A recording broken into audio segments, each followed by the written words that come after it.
Bonjour, ici Michel pour Ciné Techno, et aujourd'hui je vous parle du film Bullethead de Paul Solet, sorti en Blu-ray chez VVS Film le 6 mars 2018 et mettant en vedette Adrian Brody, John Malkovich, Rory Culkin et Antonio Banderas. Un petit groupe de voleurs doivent se cacher en attendant le signal de leur contact dans un immeuble qui semble abandonné, mais qui abrite des combats de chiens.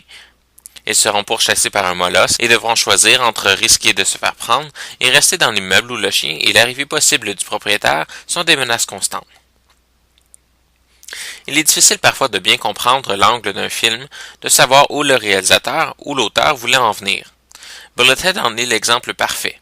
Malgré une distribution raisonnable et même assez impressionnante pour un film de cette envergure, un scénario qui appelle une certaine forme d'action et ou de suspense, on se retrouve avec un film pathétique, rempli de mélodrames et de violons, où trois criminels réfléchissent chacun leur tour sur des anecdotes marquantes entourant les animaux de compagnie, particulièrement les chiens.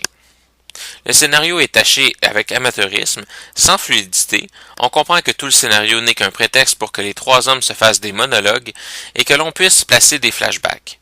Le tout semble forcé, les monologues sont d'une poésie maladroite et incohérente avec les personnages, et tirent sur l'ennui, avec un scénario qui ne tient pas debout, pas plus que le dénouement de l'histoire. Pour être franc, on dirait que l'auteur tente de donner une profondeur psychologique à des personnages qui n'ont aucune réelle histoire, aucune fondation et aucune construction.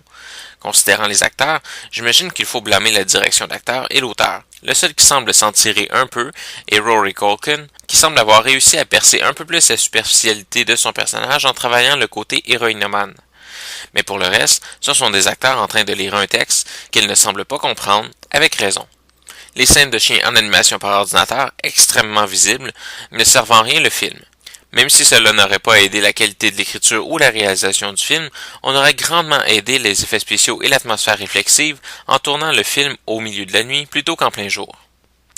Le film est présenté en format d'image 2.40 en anglais et français Dolby True HD 5.1 avec les sous-titres en anglais et français. Dans les suppléments, on retrouve un court-métrage sur l'écriture et la réalisation du film, des commentaires sur le film, sur la distribution, sur les animaux acteurs, sur la musique et le concept du film. En conclusion, Bullethead semble être le genre de film qui a mis tout son budget dans les noms connus d'acteurs en ne laissant pratiquement rien pour autre chose que du dialogue. Un peu comme des adolescents qui jouent les gangsters à la manière des films d'action à l'américaine traduits en français et ressortent des expressions cool entendues la veille. C'était Michel, je vous remercie et bon visionnement.